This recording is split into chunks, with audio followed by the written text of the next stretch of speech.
were discussing about endomembranous system. In the endomembranous system, we have studied about the first cell organelle, that is endoplasmic reticulum. Now, today we will study about the Golgi apparatus, or you can say it Golgi complex. So, the next cell organelle is Golgi apparatus. This Golgi apparatus is discovered by Camillo Golgi. और इसी scientist के नाम पर इस structure को क्या नाम दे दिया गया? Golgi apparatus. From after the discovery by the Camillo Golgi. इस कैमिलो गोल्जी ने जब इस स्ट्रक्चर को फाइंड आउट किया तो बेसिकली इलेक्ट्रॉन माइक्रोस्कोप में पूरे सेल को जब आइडेंटिफाई किया गया तो ये गोल्जी बॉडी एक गोल्जी अपैरेटस की फॉर्म में सेल के अंदर नजर आया. इसमें डिफरेंट फंक्शंस, डिफरेंट पार्ट्स हैं इसके कि किस तरीके से इसका स्ट्रक्चर प्रेजेंट होता है. तो सबसे पहले हम बात करते हैं कि एनिमल सेल में गोल्जी बॉडी को गोल्जी बॉडी कहते हैं, लेकिन प्लांट सेल में, in plant cell it is known as dictyosome. Plant body में इसे क्या कहा जाता है?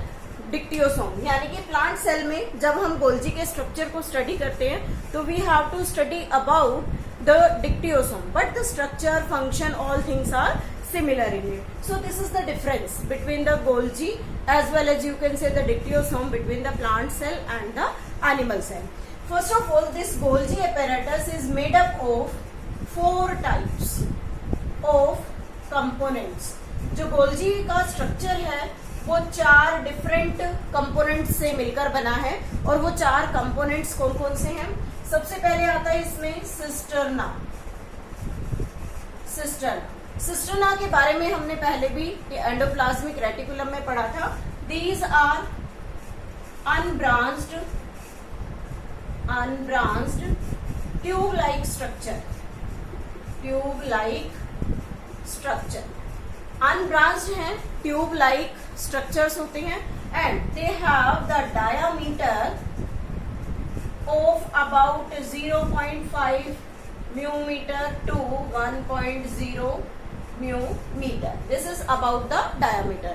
जब हम इन सिस्टर्ना की बात करते हैं तो यहाँ पर हमें इसमें 2 स्ट्रक्चर नजर आते हैं. एक बोलते हैं सिस फेस और दूसरा होता है trans face.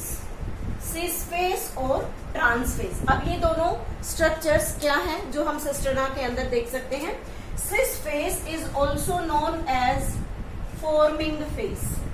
This is known as the forming face. Means जहां पर कोई भी प्रिपरेशन होगी, किसी भी चीज की बाइंडिंग की जाएगी. And transform is maturing face, जो क्या करेगा? जो भी सब्सटेंस बाइंड अप हुआ है, किसी भी चीज को ट्रांसपोर्ट करना है, उन सब चीजों के ट्रांसपोर्ट में हेल्प करेगा. तो इस तरीके से जो सिस्टर्ना है यहाँ पर ट्यूब्यूल लाइक स्ट्रक्चर, वो 2 पार्ट में डिवाइडेड होते हैं, सिस फेस और ट्रांसफेस. जो सिस फेस है हमारे पास यहाँ पर, this sis face is convex surface, और जो ट्रांसफेस होता है it is concave surface. Sis face is convex and trans face is the concave surface. अब इन दोनों में क्या डिफरेंस है? मीन्स अगर हम सेल के आसपास, इसकी सेल के अंदर इसकी लोकेशन को फाइंड आउट करें तो ये किस तरीके की लोकेशन कहाँ शो करता है? जो सिस फेस होता है, सिस फेस यानी कि जो कॉन्वेक्स पार्ट है, it is present towards nucleus. ये न्यूक्लियस के साथ अटैच होगा, उसके साथ प्रेजेंट रहेगा. और जब ट्रांसफेस की बात करते हैं जो कि कॉन्केव सरफेस है, इट प्रेजेंट टुवर्ड्स मेम्ब्रेन. इसका जो फेस होता है वो मेम्ब्रेन की तरफ होता है. तो जब हम सिस्टर्ना को डिस्क्राइब करते हैं तो क्या होता है? अनब्रांच्ड ट्यूब लाइक स्ट्रक्चर है, डायामीटर 0.5 मिलीमीटर से 1.0 मिलीमीटर तक है. इसमें 2 स्ट्रक्चर्स होते हैं, सिस फेस और ट्रांसफेस. सिस फेस को फॉर्मिंग फेस कहते हैं, ट्रांसफेस को मैच्योरिंग फेस. जो क्या करते हैं? हम मटेरियल को पैक करते हैं और सेल के अंदर इंट्रासेल्यूलर स्पेस में as well as outside the cell उसे ट्रांसफर करने में हेल्प करेंगे. और दोनों की जो लोकेशन है वो बिल्कुल अलग अलग होती है. जो सिस फेस होता है वो न्यूक्लियस के पास होता है, और कॉन्केव यानी कि ट्रांसफेस हमेशा टुवर्ड्स द मेम्ब्रेन प्रेजेंट होता है। सेकेंड पार्ट सिस्टर्ना के बाद 4 कंपोनेंट्स में फर्स्ट हो गया cisterna. Second part is known as golgian vacuole. Golgian vacuole, golgian vacuole क्या है? लार्ज स्फेरिकल बॉडीज हैं, large spherical structure attached to tubules, जो कि ट्यूब्यूल्स के साथ कनेक्टेड होता है। मीन्स लार्ज स्ट्रक्चर है जो ट्यूब्यूल्स के साथ हमेशा अटैच रहेगा। थर्ड पार्ट आता है ट्यूब्यूल्स। ट्यूब्यूल्स हमने एंडोप्लाज्मिक रेटिकुलम में भी स्टडी किया था। It is often branched structure,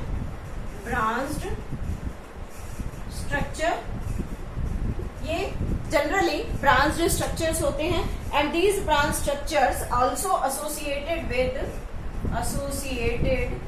with cisterna. ये सिस्टर्ना के साथ कनेक्टेड होते हैं, सिस्टर्ना। उसके बाद लास्ट पार्ट आता है इसका, fourth portion is vesicle. Means the last portion is the vesicle and these vesicles are you can say the globule like structure,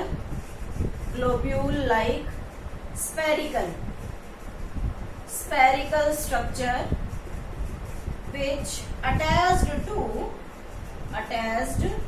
to tubule, जो कि ट्यूब्यूल के साथ कनेक्टेड होती है। तो इस तरीके से जो गोल्जी कॉम्प्लेक्स है वो 4 डिफरेंट कंपोनेंट से मिलकर बना हुआ होता है।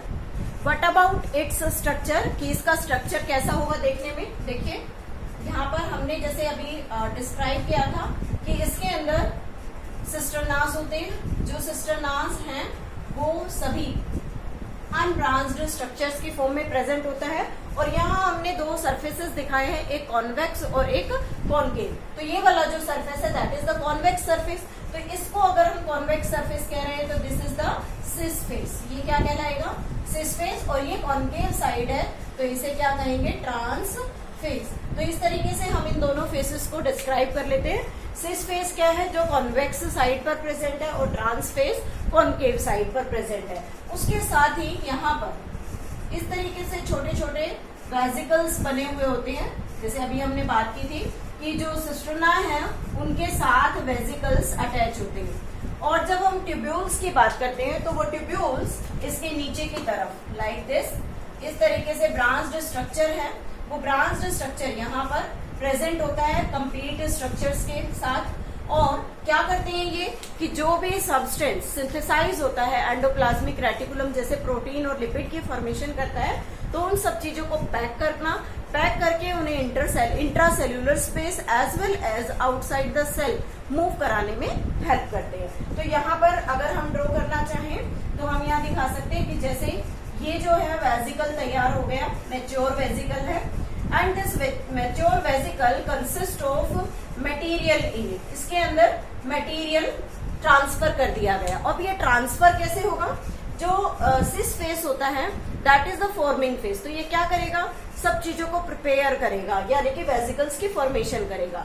फिर जब ये वेसिकल्स फॉर्म हो जाते हैं तो ये वेसिकल ट्रांसफर होकर किसके पास जाएंगे? ट्रांस फेस के पास। और ट्रांस फेस का काम होता है उसको डिस्चार्ज करना।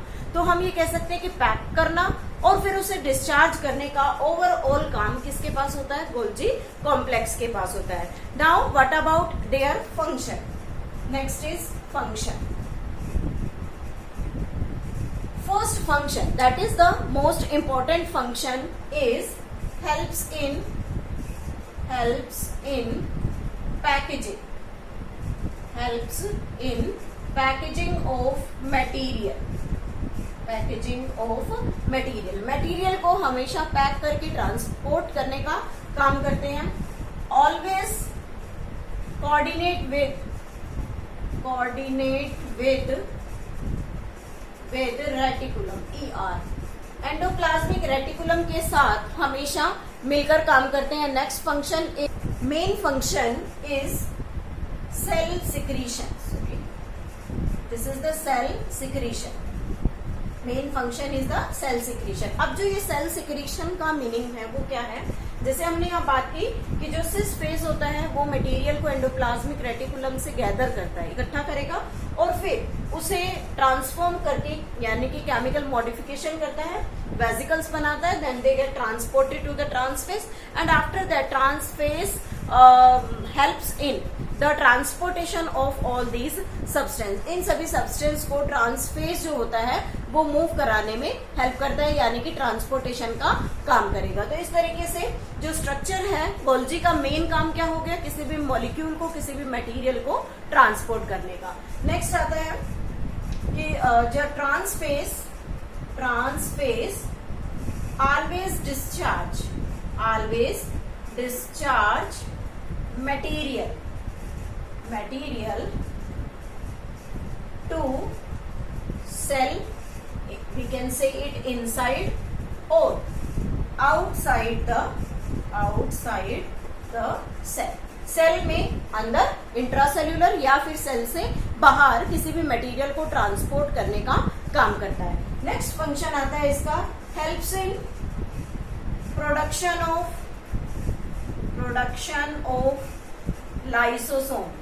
लाइसोसोम के बारे में हम आगे भी डिस्कस करेंगे कि ये लाइसोसोम क्या है। एक सेल ऑर्गेनेली है, उस सेल ऑर्गेनेली की जो फॉर्मेशन है वो भी कौन करता है, गोल्जी एपेरेटस करते हैं। नेक्स्ट फंक्शन आता है हेल्प्स इन फॉर्मेशन ऑफ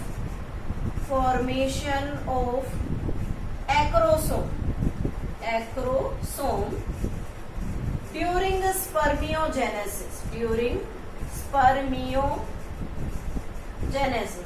अब ये एक्रोसोम क्या है, जब स्पर्म का स्ट्रक्चर डेवलप हो रहा होता है यानी कि स्पर्मियोजेनेसिस जब चल रहा है, तो स्पर्मियोजेनेसिस के टाइम पर स्पर्म का जो हेड है उसके ऊपर एक पॉइंटेड स्ट्रक्चर होता है जिसे हम क्या कहते हैं, एक्रोसोम।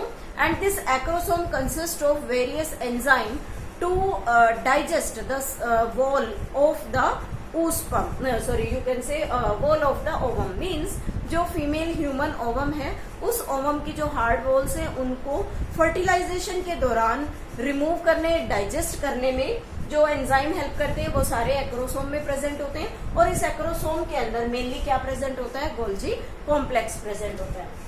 उसके अलावा इट सिक्रीट विटेलाइन